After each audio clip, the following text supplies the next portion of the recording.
짐진 사람은 다 내게로 오라. 내가 너희를 쉬게 하리라. 나의 멍에는 매기 쉬우니 너희 영혼이 쉼을 얻으리. 나의 아버지 주를 찬양합니다. 하늘과 땅에 주님을 찬양합니다. 스스로 높은 자들에게 은혜를 감추시고 어린아이들에게 나타내십니다. 다 내게로 오라. 모두 나에게 나오라. 그 무거운 짐 내려놓아라. 내 너를 지키니 너를 쉬게 하리니 너의 영혼을 편케 하리니.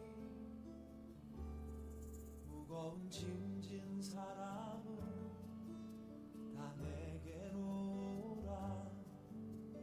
너희 영혼이 쉼을 얻으리.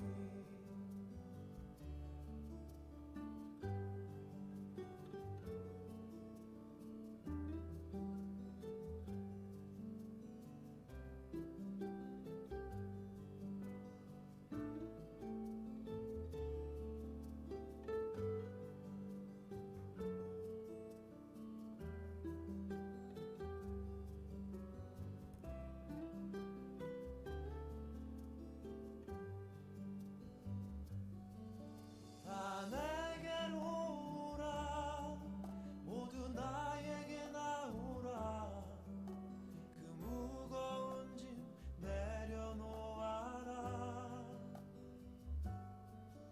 내 너를 지키니 너를 쉬게 하리니 너의 영혼은 편케 하리니.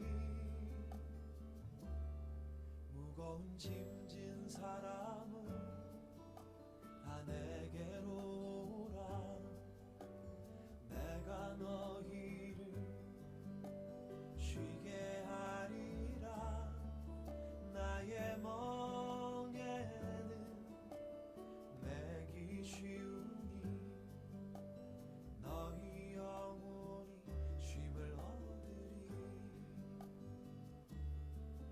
나의 멍에는 매기 쉬우니 너희 영혼이 쉼을 얻으리.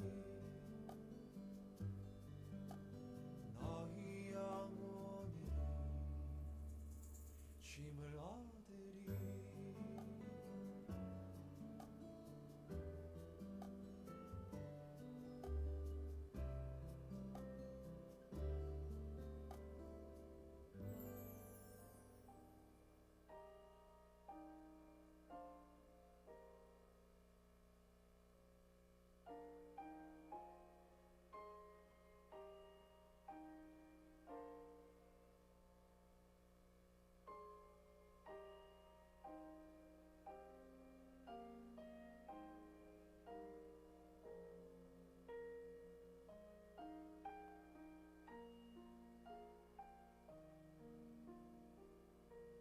참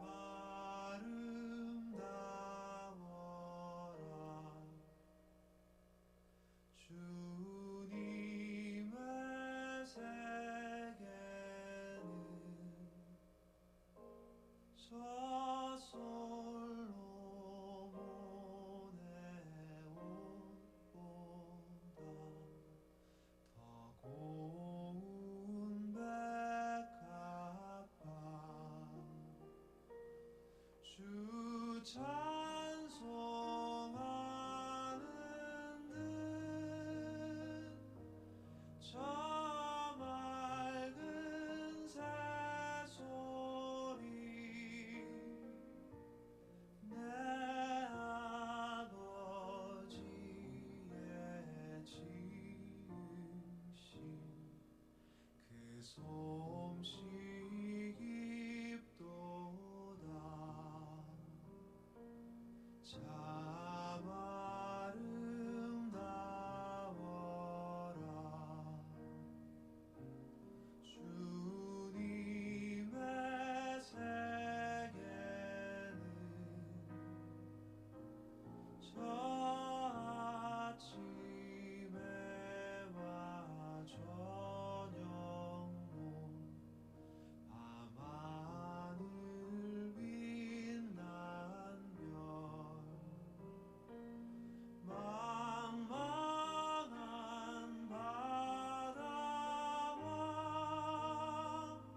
참 아름다워라 주님의 세계는 저 산에 부는 바람과 잔잔한 시냇물 그 소리 가운데 주음성 들리니 주 하나님의 큰 뜻을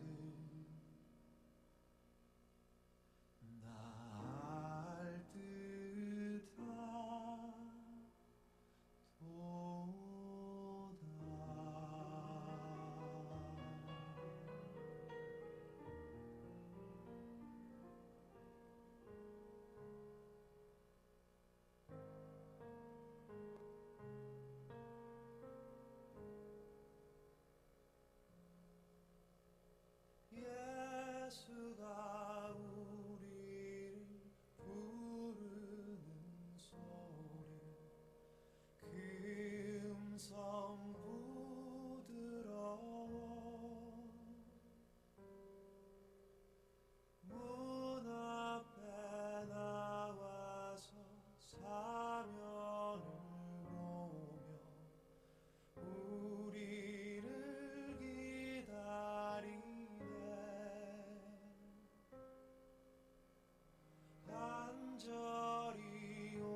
수많은 양떼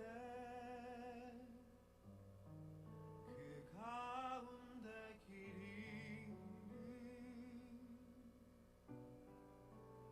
그 한 마리 양 바로 나 위에 찾아오셨네.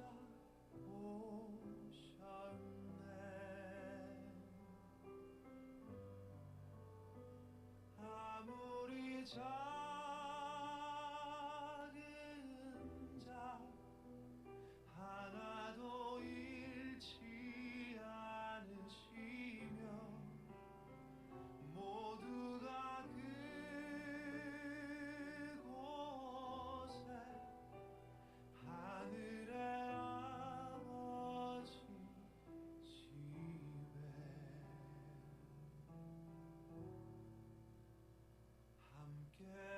함께하기 간절히 바라시는 그 마음이 하나님 아버지의 뜻이라.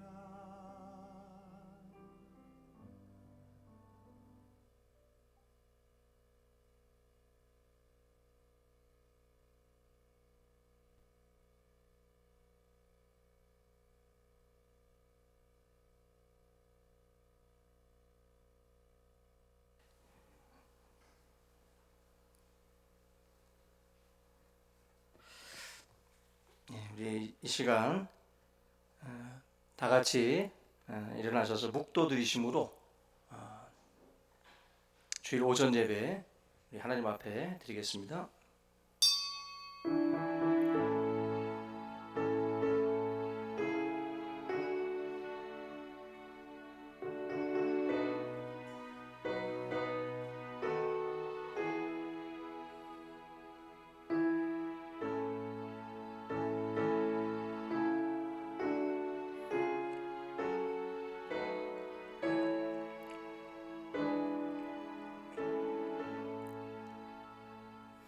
찬송과 영광을 받으시기 합당하신 주님, 거룩한 주일 하나님 앞에 오늘 신령과 진정으로 또 예배하는 모든 주의 성도들을 기억하여 주시고 오늘도 이 자리에 임재하셔서 우리의 예배를 받으시며 또 우리의 마음에 아버지 하나님의 신령한 것들로 주님 충만케 채워 주시옵소서. 한 주간 우리가 세상 속에서 섞여 살며 또 우리가 우리의 믿음을 잃고 또 세상과 타협하며 또 걸었던 우리들의 삶을 또 이 시간 용서하시고 참으로 하나님의 백성으로 또 빛의 자녀로 부끄럽지 않은 그런 삶을 살아갈 수 있도록 또한 주님 은혜와 능력으로 채워주시기를 간절히 바라옵고 원하옵나이다. 오늘 우리가 하나님 앞에 다 함께 모여서 또 예배하지 못하지만 주님 각자의 자리에서 주님을 예배할 때에 주님 영광 받아주시고 한없는 하늘의 은혜로서 채워 주시옵소서. 모든 예배의 시종을 우리 주님께 맡기며 예수님의 이름으로 기도하옵나이다. 아멘. 우리 찬송가 32장 찬양합니다. 찬송가 32장입니다.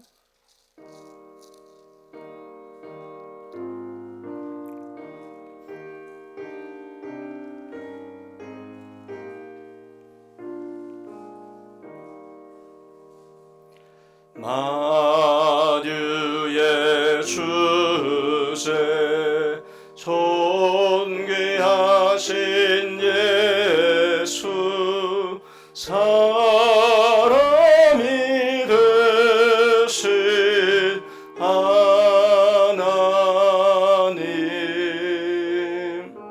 나 사모하여 영원히 섬길 내 영광 되신 주로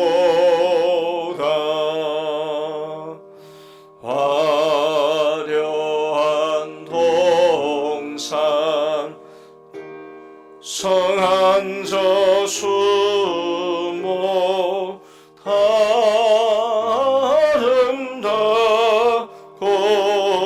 묘하나 순전한 예수 더 아름다워 봄 같은 기쁨 주시네 광명한 해와 명랑한 저 달빛 수많은 별들 빛나나 주의 소빛은 더 찬란하여 참 비교할 수 없도다.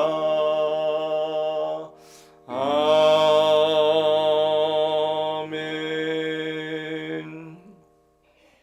교동문 73번 찬송가 뒤에 보시면 교동문 73번입니다. 이사야 65장 교동문 73번입니다. 교독하겠습니다. 보라, 내가 새 하늘과 새 땅을 창조하나니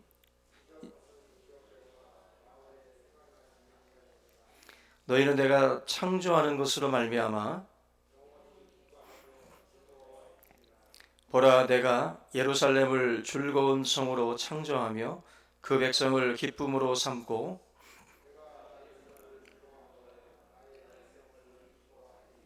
우는 소리와 부르짖는 소리가 그 가운데에서 다시는 들리지 아니할 것이며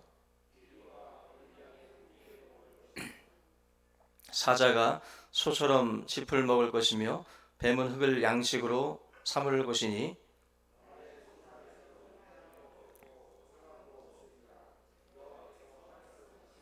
아멘. 우리 사도신경 고백드리겠습니다. 나는 전능하신 아버지 하나님 천지의 창조주를 믿습니다. 나는 그의 유일하신 아들 우리 주 예수 그리스도를 믿습니다. 그는 성령으로 잉태되어 동정녀 마리아에게서 나시고 본디오 빌라도에게 고난을 받아 십자가에 못 박혀 죽으시고 장사된 지 사흘 만에 죽은 자 가운데서 다시 살아나셨으며 하늘에 오르시어 전능하신 아버지 하나님 우편에 앉아 계시다가 거기로부터 살아있는 자와 죽은 자를 심판하러 오십니다. 나는 성령을 믿으며 거룩한 공교회와 성도의 교제와 죄를 용서받는 것과 몸의 부활과 영생을 믿습니다. 아멘. 예, 자리에 앉아주시기 바랍니다. 찬송가 359장입니다.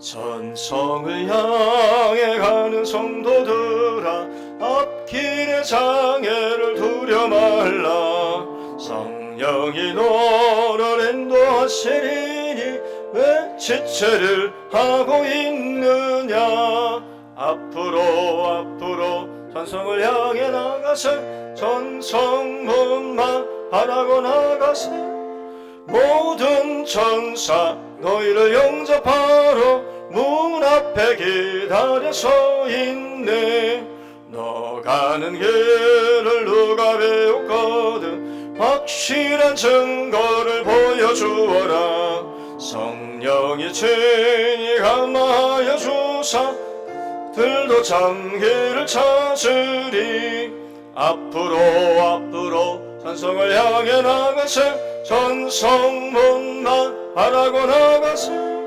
모든 천사 너희를 영접하러 문 앞에 기다려 서 있네 너 가는 길을 모두 가기 전에 내 손에 든 검을 꽂지 말아라 성하기 흥계 모두 깨뜨리고 까지 잘 싸워 이겨라. 앞으로 산성을 향해 나가세. 천성문만 바라고 나가세. 모든 천사 너희를 영접하러 문 앞에 기다려 서 있네. 아멘. 우리 이 시간 예배를 위해서 이기현 집사님 대표해서 기도해 주시겠습니다.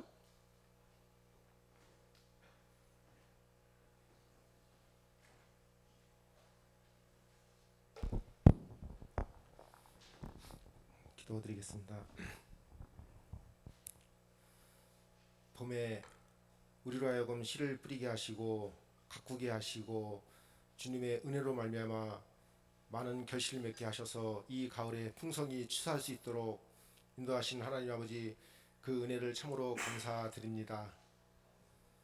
오늘 거룩한 날을 맞이하여 적은 숫자이지만 제한됐지만 우리가 현장 예배로 드리게 하시고 또 각 가정과 각 처소에서 주님을 찬양하며 예배할 수 있도록 인도하신 하나님 은혜를 너무나 감사드립니다.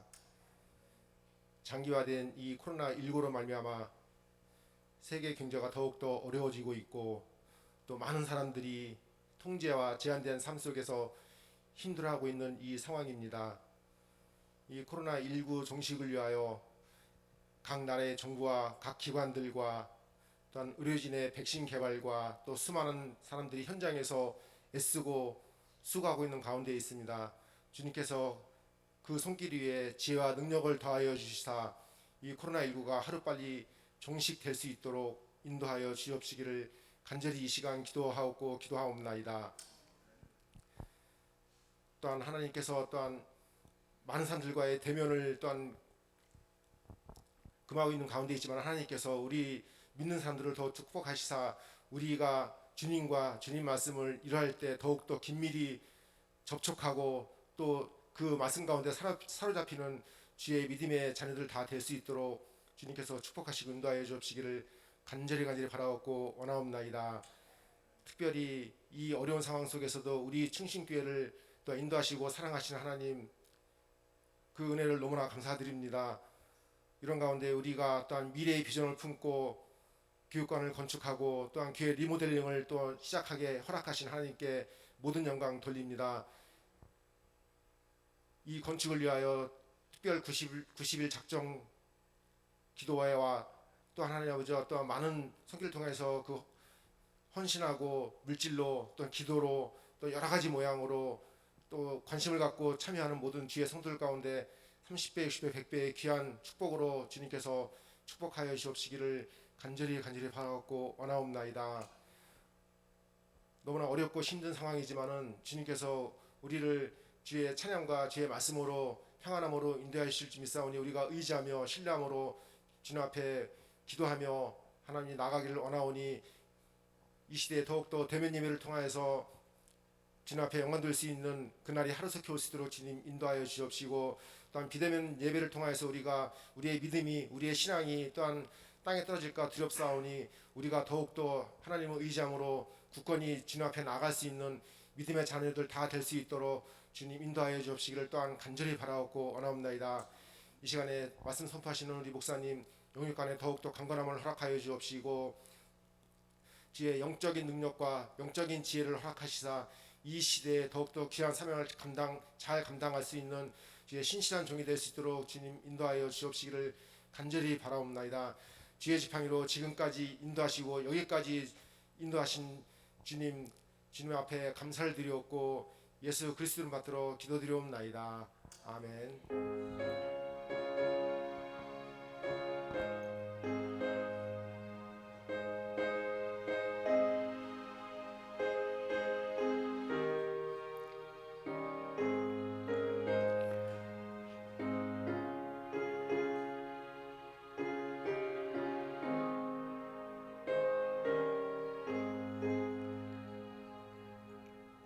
예, 감사합니다. 우리 하나님 말씀은 느헤미야 4장 우리 1절부터 14절 말씀 봉독해 드리겠습니다. 느헤미야 4장입니다. 구약 성경은 730쪽 구약성경 730쪽입니다. 느헤미야 4장 1절부터 14절. 여기 앞에 스크린도 참조해 주시고 봉독해 드리겠습니다. 4장 1절부터 14절입니다. 산발랏이 우리가 성을 건축한다 함을 듣고 크게 분노하여 유다 사람들을 비웃으며 자기 형제들과 사마리아 군대 앞에서 일러 말하되 이 미약한 유다 사람들이 하는 일이 무엇인가? 스스로 견고하게 하려는가? 제사를 드리려는가? 하루의 일을 마치려는가? 불탄 돌을 흙무더기에서 다시 일으키려는가 하고 암몬 사람 도비아는 곁에 있다가 이르되 그들이 건축하는 돌 성벽은 여호가 올라가도 곧 무너지리라 하더라. 우리 하나님이여 들으시옵소서. 우리가 업신여김을 당하나이다. 원하건대 그들이 욕하는 것을 자기들의 머리에 돌리사 노략거리가 되어 이방에 사로잡히게 하시고 주 앞에서 그들의 악을 덮어두지 마시며 그들의 죄를 도말하지 마옵소서. 그들이 건축하는 자 앞에서 주를 노하시게 하였음이니이다 하고 이에 우리가 성을 건축하여 전부가 연결되고 높이가 절반에 이르렀으니 이는 백성이 마음들여 일을 하였음이니라. 산발락과 도비아와 아라비아 사람들과 암몬 사람들과 아소 사람들이 예루살렘 성이 중수되어 그 허물어진 틈에 메꾸어져 간다함을 듣고 심히 분노하여 다 함께 꾀하기를 예루살렘으로 가서 치고 그곳을 요란하게 하자 하기로 우리가 우리 하나님께 기도하며 그들로 말미암아 파수꾼을 두어 주야로 방비하는데 유다 사람들은 이르기를 흙무더기가 아직도 많거늘 짐을 나르는 자의 힘이 다 빠졌으니 우리가 성을 건축하지 못하리라 하고 우리의 원수들은 이르기를 그들이 알지 못하고 보지 못하는 사이에 우리가 그들 가운데 달려 들어가서 살육하여 역사를 그치게 하리라 하고 그 원수들의 근처에 거주하는 유다 사람들도 그 각처에서 와서 10번이나 우리에게 말하기를 너희가 우리에게로 와야 하리라 하기로 내가 성벽 뒤에 낮고 넓은 곳에 백성이 그들의 종족을 따라 칼과 창과 활을 가지고 서 있게 하고 내가 돌아본 후에 일어나서 귀족들과 민장들과 남은 백성에게 말하기를 너희는 그들을 두려워하지 말고 지극히 크시고 두려우신 주를 기억하고 너희 형제와 자녀와 아내와 집을 위하여 싸우라 하였느니라. 아멘. 예, 우리 이 시간에는 임마누엘 찬양대를 대신해서 오늘 또 가정 특송인데요. 오늘 전은배 집사님 가정에서 특송 영상을 준비해 주셨습니다. 함께 우리 같은 마음으로 찬양하겠습니다.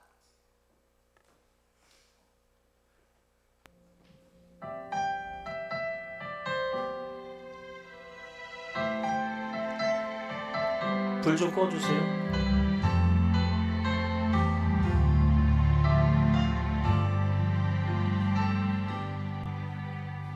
고단한 인생길 힘겨운 오늘도 예수 내 마음 아시네. 지나갈 아픔도 마주할 세상도 예수 내 마음 아시네. 고단한 인생길 힘겨운 오늘도 예수 내 마음 아시네. 지나갈 아픔도 마주할 세상도 예수 내 마음 아시네. 믿음의 눈 들어 주를 보리. 이 또한 지나가리라.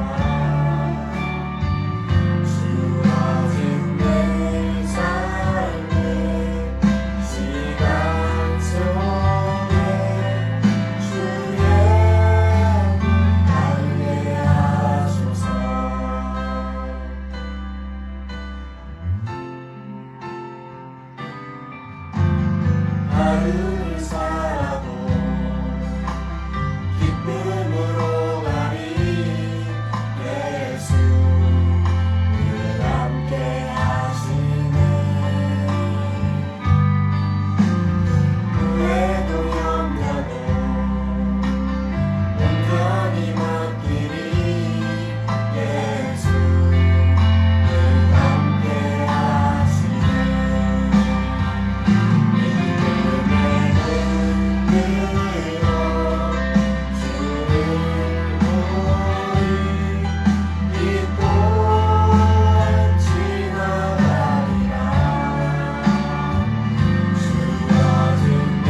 각 가정별로 이렇게 정성껏 영상들을 만들어서 준비해 주신 우리 집사님들께 감사를 드리고요.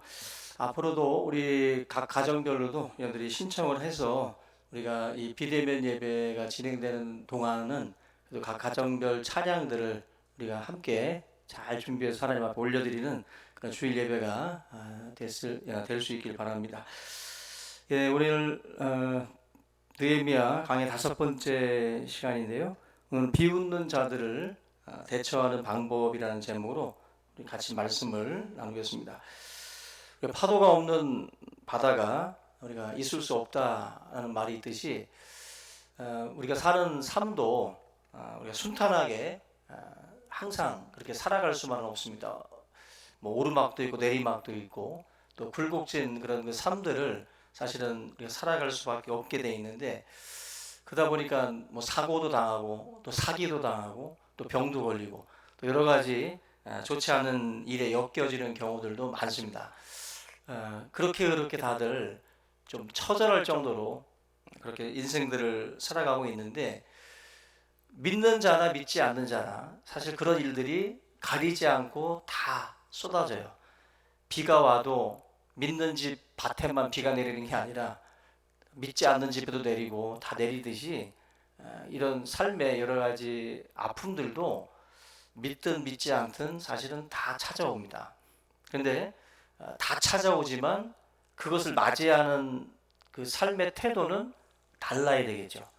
우리 크리스찬들이 다른 점은 그렇게 우리의 삶에 쏟아지는 그러한 것들이 믿지 않는 자와 다른 게 아니라 쏟아진 것들을 어떻게 대처하고 어떻게 우리가 반응하는가, 그게 사실은 믿는 자들이 믿지 않는 자들과 구분되어야 할 지점이에요. 이 사마리아 총독이었던 이 산발랏이라는 사람이 유대 총독으로 이제 어떻게 보면 찾아온 이 느헤미야, 마음에 들지 않습니다. 자기가 어찌 보면은 고난을 갖고 이 예루살렘 유대 지역까지도 이렇게 관할을 하고 있었는데, 느헤미야라고 하는 이 사람이 백성들을 끌고 내려오면서 자기의 영향권에서 어찌 보면 이제 벗어나게 되는 거예요. 이게 정치인들 입장에서는 상당히 기분 나쁜 거죠. 그리고 느헤미야가 탁월한 행정력을 가지고 지금 이스라엘을 단합을 시키고 또 무너졌던 것을 새롭게 이렇게 수축하는 거. 정치인들에게 있어서는 뭐 업적이라는 게 중요하잖아요. 그래서 뭐 자기 임기 내에 올림픽을 뭐 유치한다든지 또 어떤 뭐 마치 청계천을 복원 뭐 사업을 한다든지 뭐 어떤 자기 임기 내에 뭔가를 해서 국민들로 하여금 뭔가 딱 확실한 걸 이제 보여줘야 자기 자신이 임기 동안에 뭘 했다라고 말할 수 있기 때문에 그런 것에 굉장히들 신경들을 많이 쓰는데, 공교롭게 느헤미야가 지금 이 예루살렘 성벽을 재건한다라는 것은 반대쪽에 있는 정치인의 입장에서 볼 때는 굉장히 그 기분 나쁜 거죠. 무너진 것을 새로 세우고 있다라는 점에서 상당히 자기는 뭔가 이렇게 한없이 꺼져가고 느헤미야는 한없이 뭔가 이렇게 올라가는 듯한 느낌을 받을 수 있기 때문에, 그런 면에서 더 산발랏이 이 느헤미야의 성벽 재건에 대해서 이렇게 반대를 하고 방해를 했다라고 볼 수가 있어요. 위기 의식을 느꼈다라는 거죠. 자기의 정치 인생에 위기 의식을 느껴서 이제 그렇게 방해를 하기 시작하는데, 이 방해가 상당합니다. 우리도 신앙생활을 하다 보면 여러 가지 방해가 일어나게 되는데, 충성하려고 하면 충성 못할 일들이 생겨나요. 그죠? 열심히 뭐 좀 하려고 하면 열심을 내지 못할 일들이 또 발생을 해요. 그런 식으로 우리의 어떤 그 사역의 열정을 자꾸만 옆에서 끌려고 하는 그 방해 세력들이 분명히 있다라는 겁니다. 오늘도 우리가 이 내용들을 통해서 그러한 그 모습들을 볼 수가 있는데, 성도들은 만약에 내가 충성하고 내가 열심을 내려고 할 때에 이러한 일들이 발생을 하게 되면 분명히 어떤 나의 삶 가운데에 찾아오는 시험이라는 것을 아셔야 돼요. 그리고 그 시험의 시간들과 그 상황들을 잘 극복해 나갈 수 있는 지혜가 필요합니다. 오늘 이 느헤미야 4장에서 그 지혜를 우리가 한번 찾아보려고 하는데, 1절, 2절, 3절 말씀을 이렇게 보시면 성을 건축한다는 말을 듣고서 크게 분노했고 또 비웃었다라고 그래요. 그죠? 그리고 막 2절과 3절을 보면은 뭐 미약한 유다 사람들이 하는 일이 뭔가, 스스로 견고하게 하려는가, 제사를 드리는가, 한마디로 빈정거리는 투르다가 이스라엘 백성들의 재건 사역에 대해서 딴지를 걸고 있어요. 자꾸 그런 소리들을 하고 있습니다. 여기서 기억해야 될 것은 생태적으로 또 생리적으로 예수 믿는 사람들, 바로 예수, 기독교에 대해서는 이 세상은 싫어하게 돼 있어요.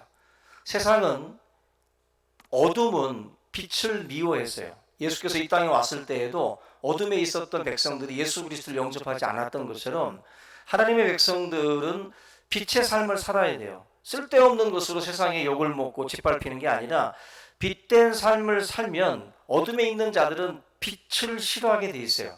빛이 들어오면 어둠의 일들이 드러나기 때문에 그래서 미움을 받아야 되는 것이 정상이에요.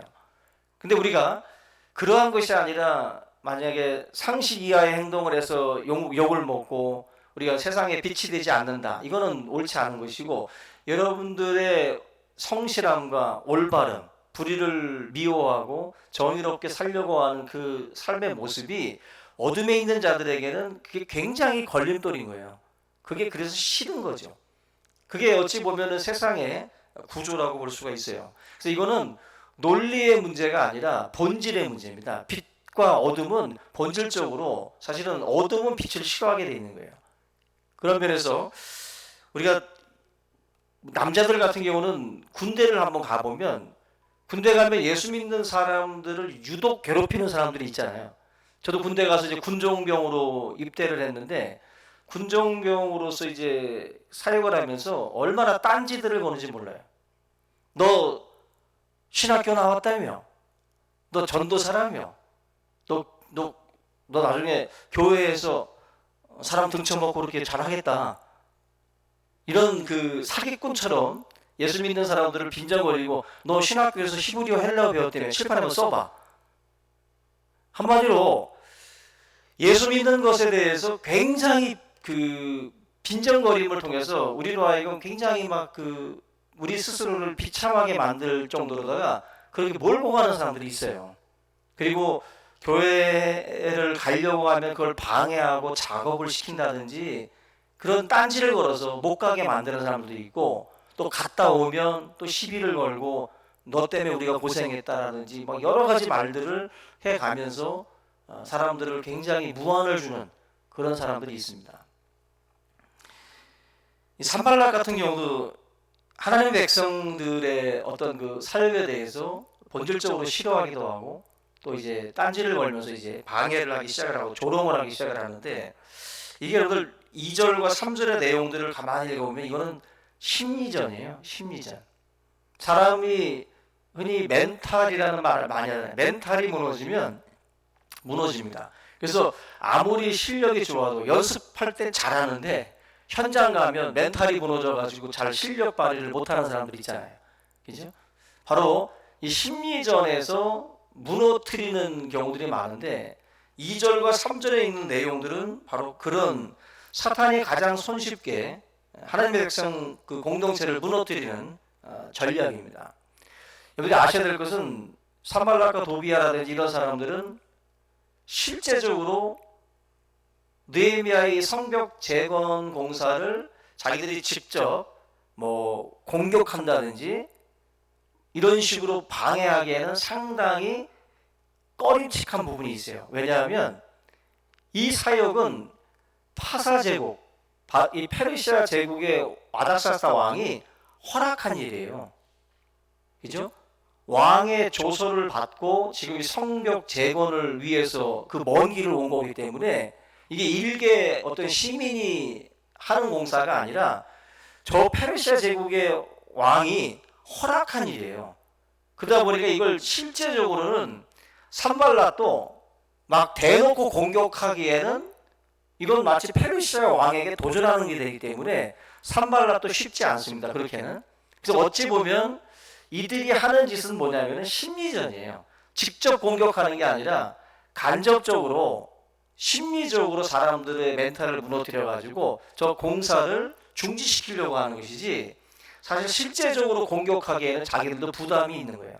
그래서 지금 4장에 나와 있는 수많은 협박과 공갈과 이런 심리전들은 실제적으로 치지 못하기 때문에 그들이 던지는 마치 묶여있는 개와 같아요. 묶여있는 개. 저 끈에 묶여있는 개가 아무리 지저대도 묶여있는 이상 어떻게 할 수 없는 것 같은 거. 산발라도 어찌 보면 그런 거기 때문에 지짐을 통해 가지고 사람들에게 두려움을 줘 가지고 공사를 하지 못하도록 하는 그런 전략이에요. 그래서 하나님의 공동체를 어찌 보면은 건드릴 때 가장 손쉬운 방법이 바로 이 감정을 건드리는 겁니다. 인간은 이성적 동물이라고들 말씀을 해요. 근데 그건 글쟁이들의 말이고, 인간은 감정의 동물입니다. 가만히 보세요. 이성적으로는 옳은 걸 아는데 감정에서 빗나가면 따라가기 쉽지 않아요. 그래서 내가 죽으면 죽었지 내가 저놈한테는 내가 가지 않는다. 한마디로 이성과 감정이 충돌을 하면 감정 쪽으로 가는 경우들이 많습니다.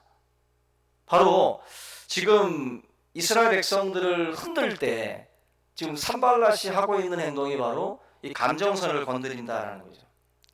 맡은 자들에게 구할 것은 충성이라고 말했어요. 그 맡은 자, 하나님께서 우리에게 일을 맡겼다라는 거죠.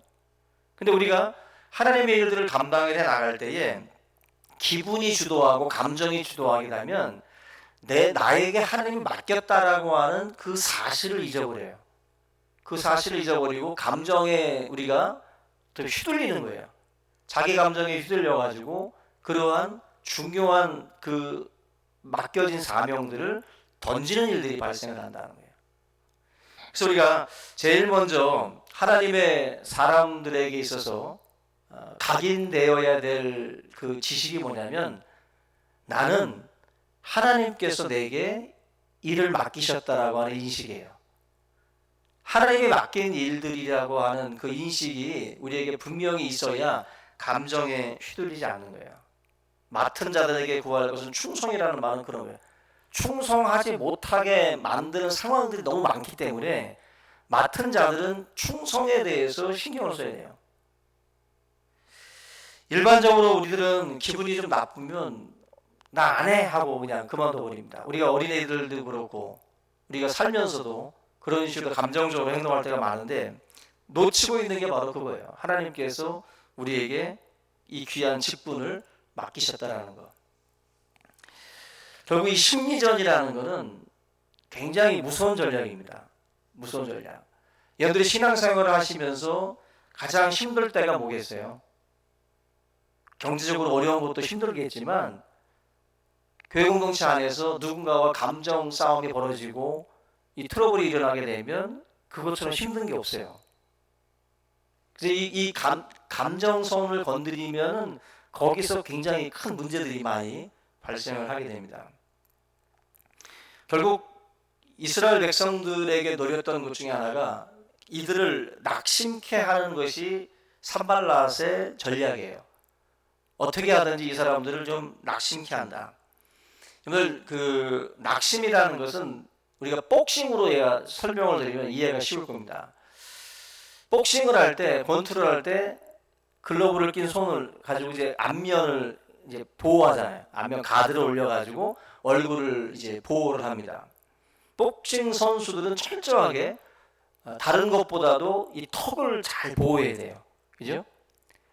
턱을 잠깐 방심하는 사이에 제대로 한 대 턱을 맞으면 대부분 그 고목나무 넘어가듯이 실신 KO를 당해요. 거의. 그래서 가장 중요한 부분인 턱을 가리기 위해서 복싱 선수들은 글러브를 바짝 올려서 턱을 가드를 높이 치고 있습니다. 옛날 복싱이 유행을 할 때는 15라운드였어요. 1라운드가 3분인데 우리가 보는 3분은 컵라면 하나 끓는 시간이지만 링 위에 올라가면 그 3분이 거의 3시간급입니다. 그렇게 시간이 안 간다는 거예요. 근데 그걸 15라운드를 뛰었어요. 근데 선수들이 중반전 한 7라운드 넘어가면 이게 내려가요. 이게 무거운 거예요. 이 손이 올리고 있기도 힘든 스태미나가 딸려가지고 이게 내려갑니다. 낙심이라는 게 뭐냐면 바로 이 안면 가드가 내려가는 거예요. 제대로 한 방 걸리면 그대로 KO입니다. 낙심이라는 게 다른 게 아니에요. 우리의 마음이 그냥 이렇게 무너진 겁니다. 가드가 슬슬 내려오는 거. 이게 바로 완전 무방비 상태로 이제 전락이 되는 건데, 이게 바로 실신 KO 되는 그 순간인 거죠. 신앙생활에서 가장 무서운 위기가 영적 피로감입니다. 영적 피로감. 뭐 철사들도 여러분들 막 수십 번 수백 번 막 이게 접었다 폈다 하면 이게 뚝 끊어지잖아요.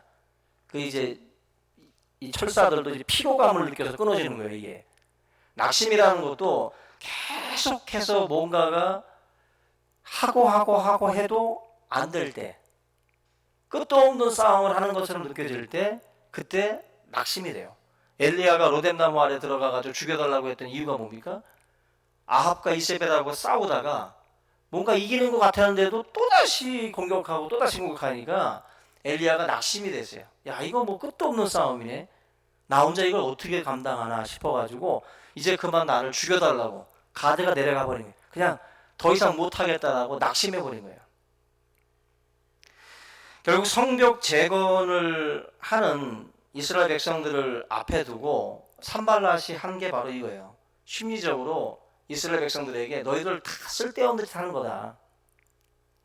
심리적으로 완전히 밟아가지고 이 사람들로 하여금 의욕을 꺾어서 상실케 만드는 것이 바로 산발랏의 공격 전략이에요. 근데 참 놀라운 게 이러한 공격 앞에서 느헤미야가 어떤 행동을 했느냐라는 건데, 4절과 5절에 보시면 우리 하나님이여 들으시옵소서. 우리가 업신여김을 당하나이다.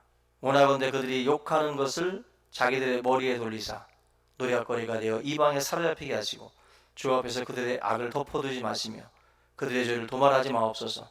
그들이 건축하는 자 앞에서 주를 노하시게 하였음이니이다 하고 기도했다라는 거죠.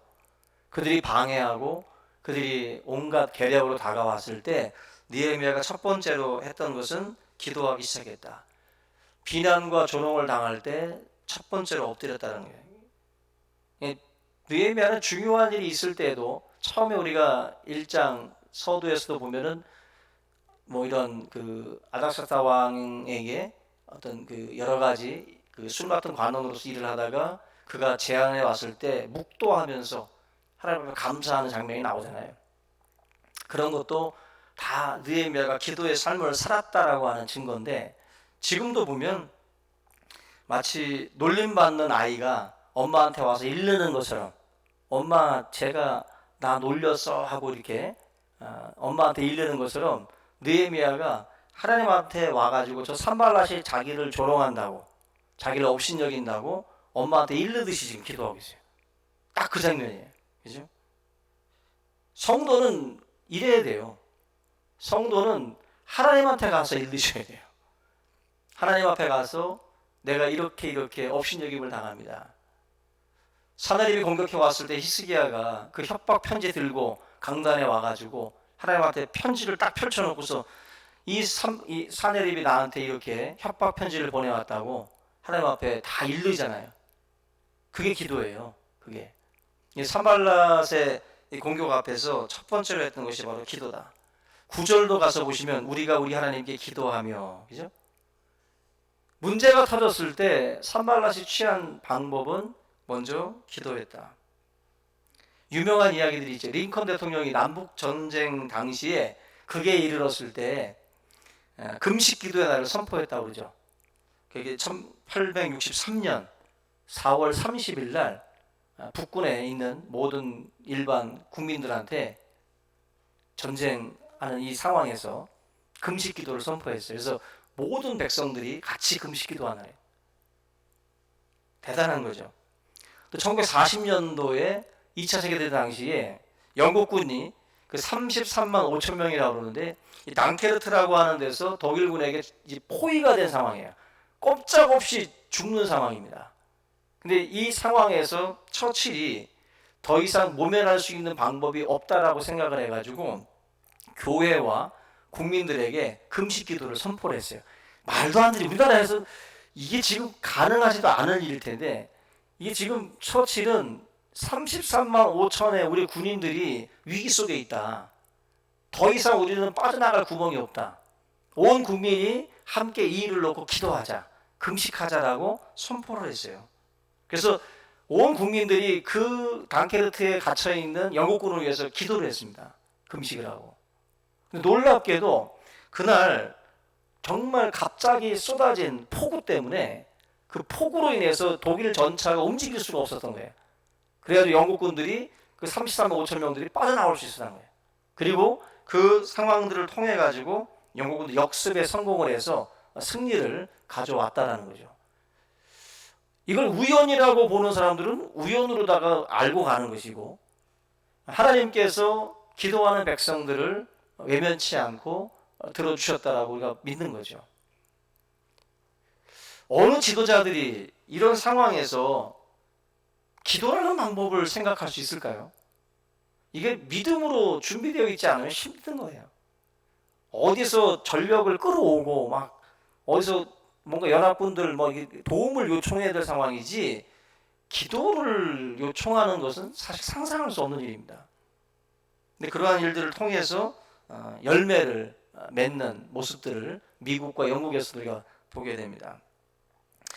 하나님의 일을 할 때는 기도라는 게 되게 중요해요. 그래서 베드로가 밤이 맞도록 그물질을 해도 한 마리도 얻지 못했을 때 예수님께서 베드로에게 말씀을 주시고 또 말씀대로 그물을 던졌을 때 그물이 찢어질 정도로 거두는 것처럼, 기도 없이 행하게 되면 소리만 열어나지 얻는 게 없다는 거죠. 하나님 앞에 우리가 기도하며 나아갈 때 거기에 하나님께서 채워주심의 역사들이 있음을 베드로의 기적 사건을 통해서 우리에게 보여주고 있습니다. 세상 일들은 기도 없이 이루어질지 몰라도 하나님의 일들은 반드시 이 기도를 통해서 이루어 가야 된다. 그렇지 않으면 바로 하나님의 백성들에게 어려움들이 많이 찾아오게 되고 거기에 시험에 들 수 있다는 겁니다.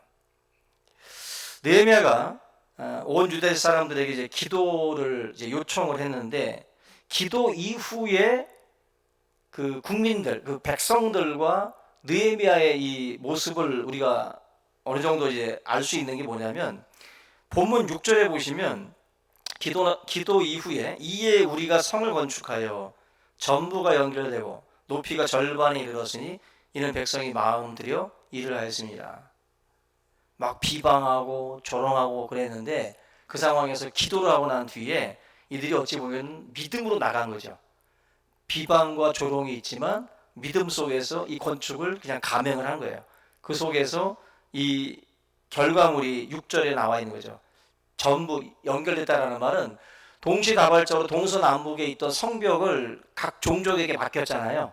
수많은 집안들에게 맡겨가지고 일을 진행을 해서 동시다발적으로 이게 세워진 거예요.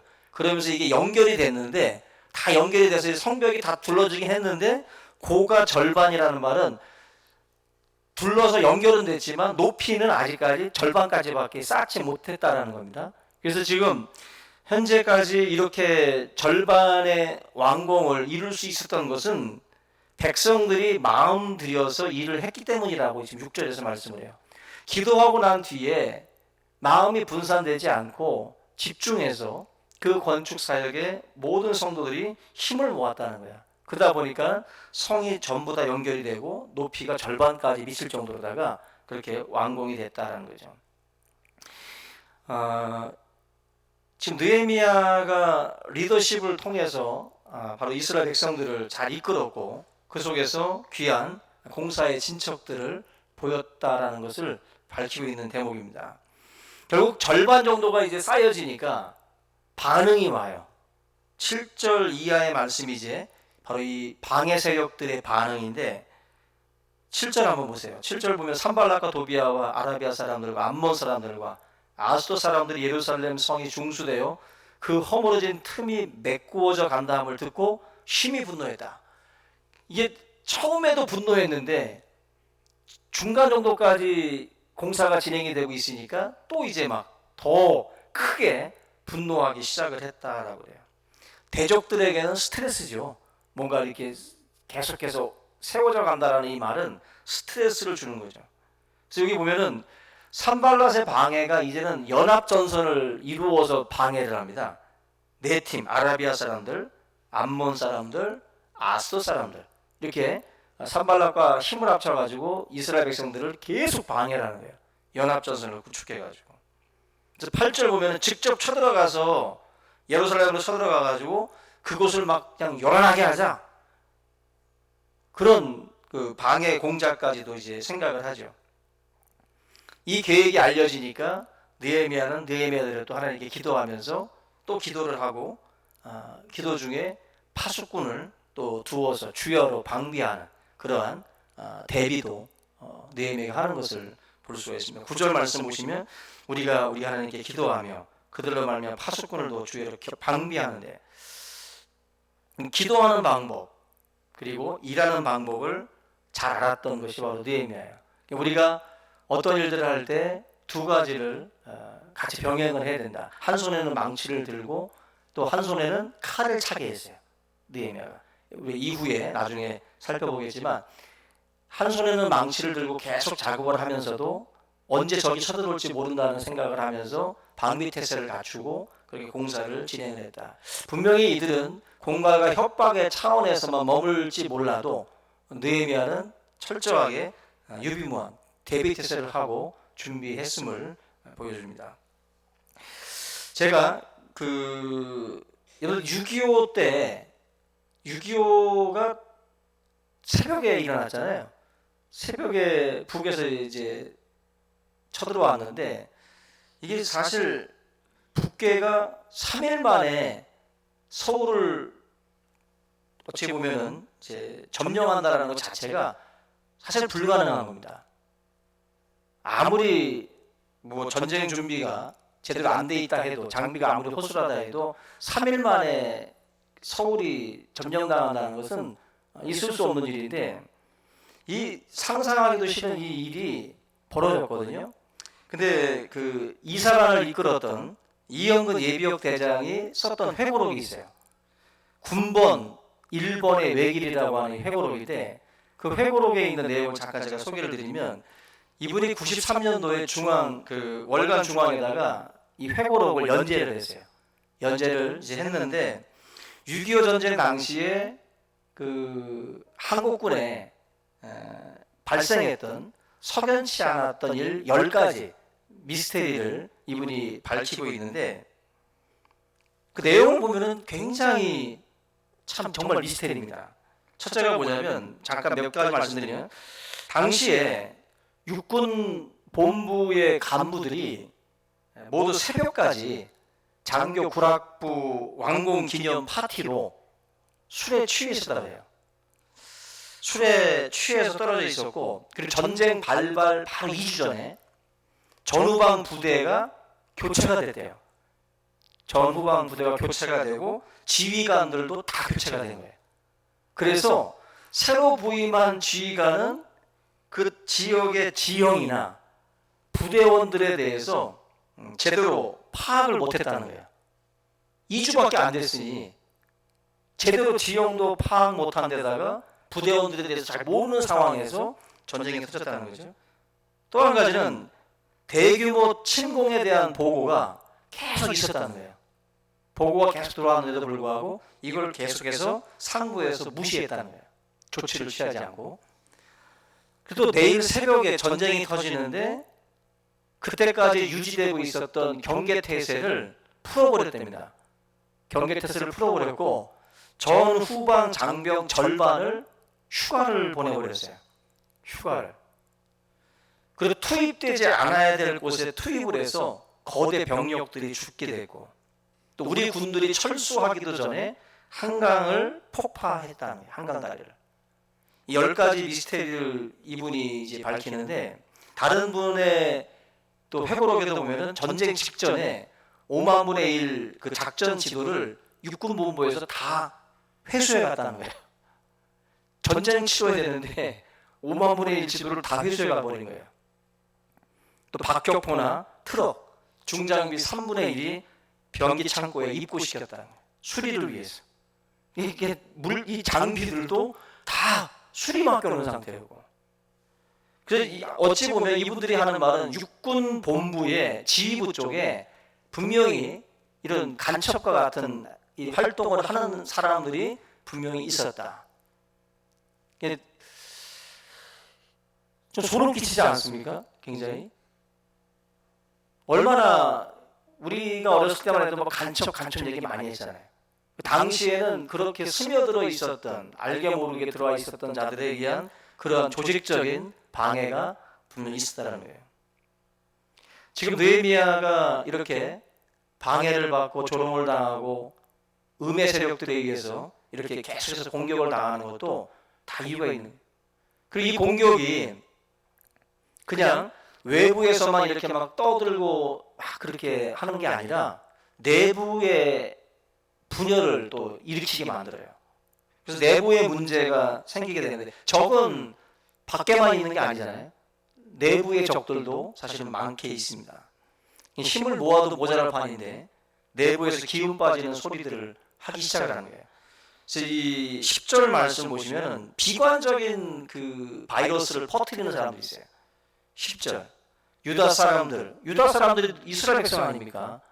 유다 사람들은 이르기를 흙무더기가 아직도 많거늘 짐을 나르는 자의 힘이 다 빠졌으니 우리가 성을 건축하지 못하리라. 야, 할 일은 많은데 우리는 이미 다 힘 빠졌어. 저거 어떻게 해줘? 우리 못해. 힘 빠지고 맥 빠지는 소리를 지금 유다 사람들이 지금 떠들기 시작하는 거예요. 그러니까 비관적인 생각으로 가득 차 있는 사람들은 하나님의 능력을 경험할 수 없습니다. 절대로. 맥 빠지고 부정적인 소리들을 하는 것, 마치 혼자서 모든 것들을 다 알고 있는 것처럼 다른 긍정적인 신호를 보내는 사람들은 마치 아무것도 모르는 그런 사람들인 것처럼, 비판의식을 가진 사람들만이 지식인이고 비판적인 시각을 가진 사람들만이 냉철한 그러한 사람인 것처럼 포장이 되는 경우들이 많은데 착각이죠. 이 산발락과 도비야의 이런 부정적인 그런 어떤 움직임들, 바로 내부 속에 있는 사람들에게도 어떤 그들의 손길이 뻗쳤다라는 것을 우리가 알 수가 있어요. 11절에 보시면은 이번에는 이제 두려움의 소문도 퍼뜨립니다. 우리의 대적은 이르기를 저희가 알지 못하고 보지 못하는 사이에 우리가 저희 중에 달려들어서 살육하여 역사를 그치게 하리라 하고, 공갈, 협박 이런 소리들이 막 심심치 않게 이스라엘 백성들의 귀에 막 들려오요. 그런데 이런 소리가 들려오면 심약한 사람들은 의욕이 꺾일 수밖에 없어요. 위축되죠. 아, 이것들이 와가지고 우리를 살육한대. 망치 들고 공사하다가 이거 그냥 우리도 살육당하는 거 아니야? 굉장히 두려움이 엄습해 오면은 일하다가도 마음이 위축되잖아요. 이런 소문들이 이제 나기 시작하는 거예요. 공갈, 협박. 그 다음에 뭘 또 합니까? 회유책을 또 내놔요. 12절 보세요. 성벽 재건하는 사람들의 마음을 이렇게 흔드는 계략을 꾸미는데 12절을 보시면 그 원수들의 근처에 거주하는 유다 사람들도 그 각처에서 와서 10번이나 우리에게 말하기를 너희가 우리에게로 와야 하리라. 그만하고 와라. 이 공사를 진행을 할 때 예루살렘 저쪽 그 외곽 주변에 있는 사람들도 와서 이 공사에 참여했거든. 이런 사람들한테 너 거기서 쓸데없는 짓 하지 말고 빨리 돌아와. 몇 번? 10번이나 했대요. 10번 치고 안 넘어가는 남 없다고 그 속담을 들었는지 계속 그냥 10번이나 그렇게 회유책을 쓰는 거예요. 그러니 이 말을 들을 때 이게 사실일까 아닐까, 그러니까 뭔가 마음적으로 심심하잖아요. 이런 말들을 들을 때 제대로 이게 일이 손에 안 잡힐 수도 있습니다. 내부의 분열을 일으키는 전략이죠. 중국의 만리장성을 완공하고 난 이후에 여러 번 이 만리장성이 뚫렸다고 그러잖아요. 이자성이라는 사람이 만리장성을 뚫고 그 명나라를 쳤을 때 그게 성벽을 뛰어넘은 게 아니라 문지기를 돈으로 매수했다고 그러잖아요.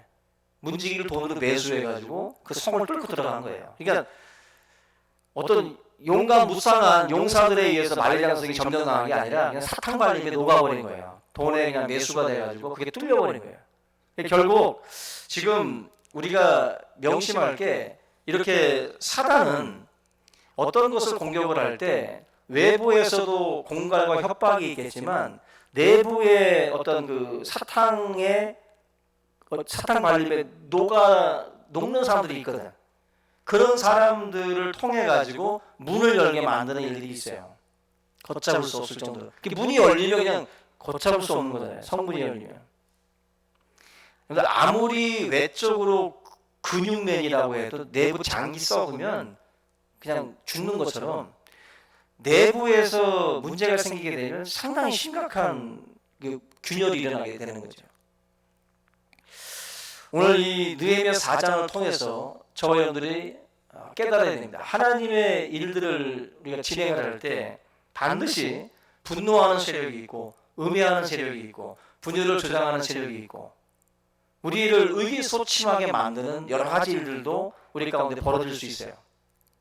이럴 때마다 우리가 해야 될 일이 뭐냐? 바로 느헤미야가 했던 것처럼 바로 하나님께 기도하고 우리의 이 성벽 재건의 사명은 하나님께서 느헤미야에게 주신 사명이에요.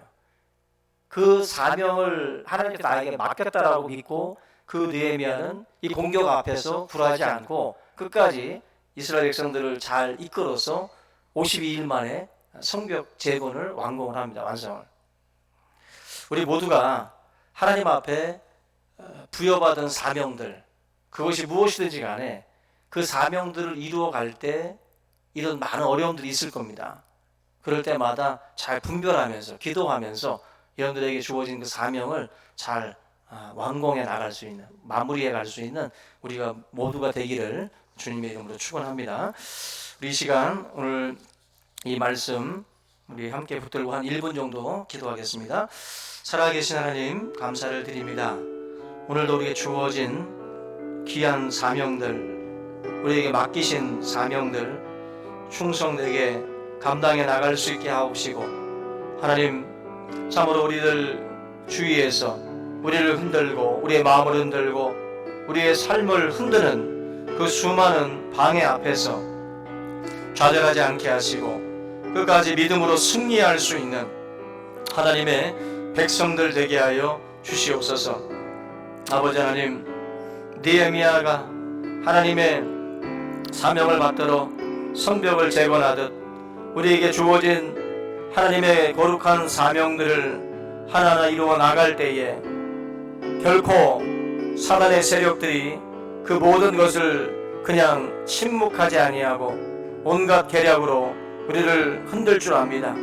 분별케 하시고 깨닫게 하시고 하나님의 백성으로서의 사명을 끝까지 완수할 수 있도록 인도하여 주시옵소서. 감사하고 예수님의 이름으로 기도합니다.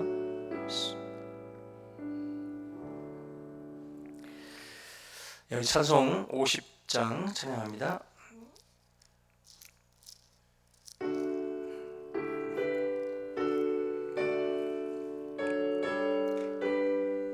전사님 봉헌 시간 해주세요. 내게 있는 모든 것을 아낌없이 드리네. 사랑하고 의지하며 주만 따라 살리라. 주께 드리네.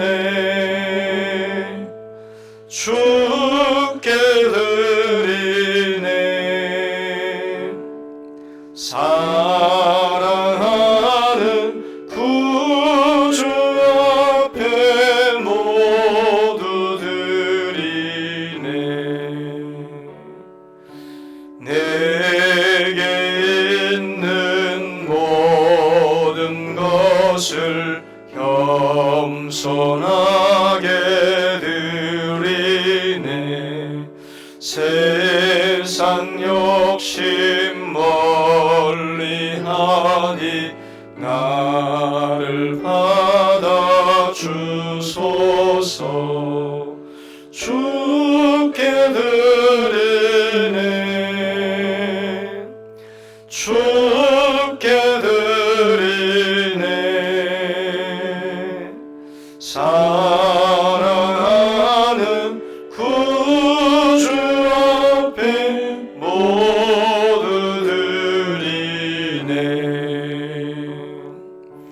내게 있는 모든 것을 주를 위해 드리네. 주의 성령 충만하게 내게 내려 주소서. 주께 드리네, 주께 드리네. 사랑하는 구주 앞에 모두 드리네. 아멘. 드리신 예물 위해서 기도합니다. 복의 근원 되시는 우리 하나님 아버지, 어려움의 때에 또 하나님께 또 우리가 또 예배하며 또 주께서 우리의 삶 가운데 부으신 또 그 은혜를 헤아리며 또 하나님 앞에 드려지는 귀한 감사의 예물 위에 또 주님 축복하여 주시고, 언제나 합력하여 선을 이루시는 하나님께서 또 우리의 삶을 인도하셔서 이 어둠 가운데서도 또 하나님 빛으로 우리를 인도하여 주시고 또 우리의 걸음이 실족하지 않도록 또 붙들어 주실 줄로 믿습니다. 좋으신 아버지 하나님, 성도들의 가정을 지켜주시고 저들의 사업장을 지켜주시며 다니는 직장과 또 계획하는 모든 일들 가운데에 또 하나님 간섭하여 주셔서 우리의 삶이 더디 갈지라도 하나님께서 우리의 삶에 함께 하심으로 우리가 참으로 하나님의 복을 누리는 그러한 삶이 되어지기를 원합니다. 우리의 계획대로 일이 진행될지 않을지라도 하나님께서 역사하시는 삶임을 우리가 깨달으며 항상 하나님 앞에 감사할 수 있는 그러한 삶이 되도록 인도하여 주시옵소서. 감사의 물로 또 선교의 물로 또 목적의 물로 또 11조로 드려지는 모든 손길들 축복하여 주시고 들에 창과 마르지 않게 하시고 손을 펴 구제하며 하나님의 축복의 통로로서 쓰임받을 수 있도록 인도하여 주시옵소서. 감사하고 예수님의 이름으로 기도하옵나이다. 아멘. 이 시간 광고 말씀드리겠습니다. 주보 참조해 주시고요. 앞에서 잠깐 말씀드렸던 것처럼 수도권 교회 비대면 예배 참여 인력 기준이 조금 완화가 돼서 우리 교회에서도 이제 1층과 2층으로 나누어서 20명씩 예배를 진행을 이번 주부터 이제 시행을 하는데요. 상황을 봐서 이여전도회까지 허용을 해서 이여전도 회원들도 오실 수 있는 분들은 오셔서 1층에서라도 영상 예배를 같이 드릴 수 있으니까 오시면 되겠습니다. 그 주일 예배 특송 10월 달은 우리 이번 피택 장로로 선택되신 우리 네 분의 집사님들께서 가정에서 준비해 주시겠고요. 11월 특성도 지금 접수를 받고 있으니까 우리 가정별로 아니면 개인적으로 또 이렇게 여러분들이 신청해서 하나님 앞에 영광을 돌리시기 바랍니다. 못해도 되고 뭐 잘 불러도 좋고 상관없으니까 여러분들이 잘 찍어서 여러분들이 보내주시면 되겠습니다. 그리고 정기노회가 내일 월요일 날 우리 선도교회에서 있습니다. 총대 장로는 우리 이민규 장로님께서 올해 또 수고해 주시겠습니다. 오늘도 피택 장로님들 교육이 부천 초대교회에서 있겠고요. 그리고 90일 성전 릴레이 기도가 이제 끝 마쳤습니다. 함께 동참해 주신 성도 감사를 드리고 앞으로 이제 과정 속에서도 또 이제 우리가 저런 뭐 기도회라든지 일들을 우리가 같이 진행을 할 때 적극적으로 참여를 해주시고 모두가 함께 해서 이번 어려운 이 시기에 진행되는 건축인 만큼 주요 은혜 가운데 잘 마무리될 수 있도록 함께 기도로서 협력해 주시기 바랍니다. 여기 건축 작정 현황을 여기 참조해 주시고요. 현재까지 모금 현황은 5,259만 8천 원이 모금이 됐습니다. 협력해 주신 성도님 감사를 드리고요. 예, 그리고 현재 우리 성전 건축, 우리 교육관 건축 현재 진행이 되고 있는데 여러 가지 뭐 행정적인 사정 때문에 좀 지연이 되고 있는데 아마 10월 중에 아마 이제 좀 시작이 되지 않을까 싶어요. 그래서 아마 이제 남전도회나 우리 청년회가 조금 하루 정도 와서 그 내부에 있는 그 물건들을 좀 빼내는 좀 작업들을 같이 좀 해주셔야 될 것 같습니다. 제가 공지를 했을 때 여러분들이 함께 좀 동참을 해주시기 바랍니다. 우리 다 같이 일어나셔서 이 시간 주님 다시 오실 때까지 함께 찬양하고 예배 마치겠습니다.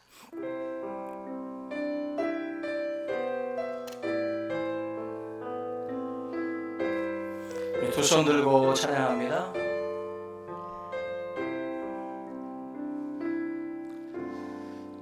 주님 다시 오실 때까지 나는 이 길을 가리라.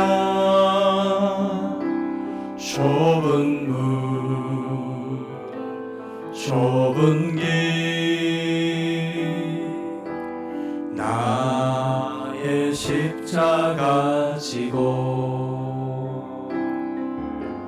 나의 가는 이 길 끝에서 나는 주님을 보리라. 영광에 내 주님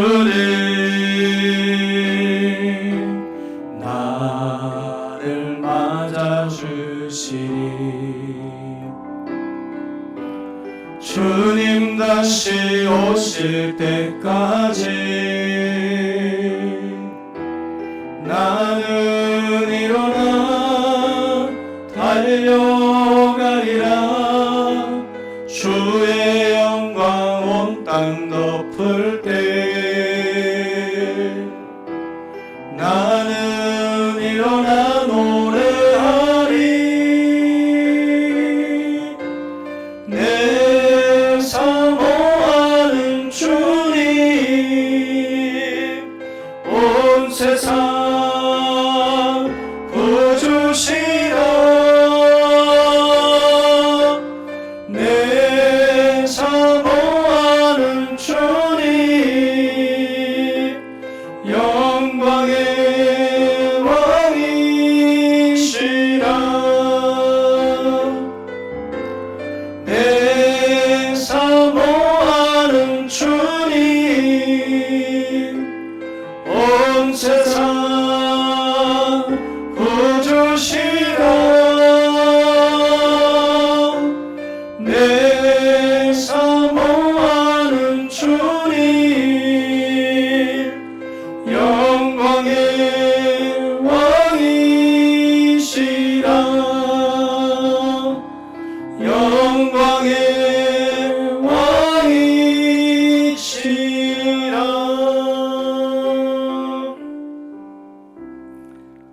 지금은 우리 주 예수 그리스도의 은혜와 우리 아버지 하나님의 그 크신 사랑과 성령의 교통하심이 사랑하는 성도들 머리 위에 이제부터 영원토록 함께 있을지어다. 아멘.